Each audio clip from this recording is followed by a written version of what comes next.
Hi, Patrick here. The sun is shining in on me here, so I hope it's not causing a problem with the little video. This is a poem I'd like to share with you. I have to read it because it's quite long, but it's a very lovely poem. It's called Elves by D.J Conway. That's the story about a man out walking of an evening, and he comes across an elfin lady sitting in a fern brake. I don't know if you can see behind my shoulder there are some ferns growing. A fern brake, ancient, very old plants, some of the oldest plants on the earth. And the elves and the fairies are known to live amongst them. And this man was out. He came across the elfin lady. She was there with her baby, and she was waiting for her elf lord to come. And he took to minding her, and they struck up a conversation. And she taught him magic. And then her husband, an elf lord, came. Oh, and he was a scary character.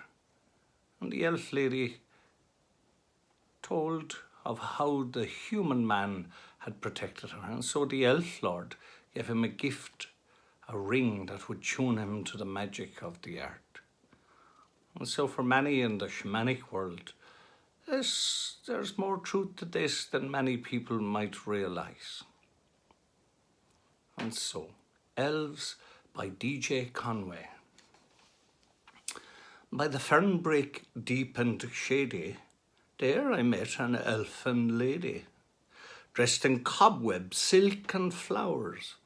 There she whiled away the hours, waiting until dark. On the soft green moss beside her lay a baby wrapped in either, skin so fair and hair like midnight. The lady watched the coming twilight, waiting till 'twas dark. Silently I sat beside her, hoping for some words to gather in my numb and startled mind. Said the lady, "You are most kind to wait with me till dark." "Are you lost?" I asked the lady. "Is this your home, this fern brake shady? Will others come by star and moon?" She only smiled and began to croon to the elfin child, and the baby slept. The lady told me deep magic of earth and sea. Spells she whispered, strong and old. Use them well, she said. Be bold when spelling in the night. Can I work these? The lady smiled, gathered up her sleeping child. "Oh yes," she answered, "'tis a boon for waiting with me till the moon slips up the sky." Thinking deep, I sat beside her, keeping watch. I heard the rider coming through the fern brake shady. "Are you there, my lovely lady?" called an elfin voice. An elfin lord, his clothes all viney, armed with sword and dagger shiny, rode his horse into the fern brake. Then my heart began to quake on seeing his dark eyes. Twilight gathered, birds were still, the moon came up above the hill. Suddenly I felt alone. "Have no fear, for you have sown good friendship here." The lady smiled and raised her hand. Upon her brow a shining band glistened by the light of moon. "Would you, too, give forth a boon?" she asked her lord. "For he is a friend, a watcher bold."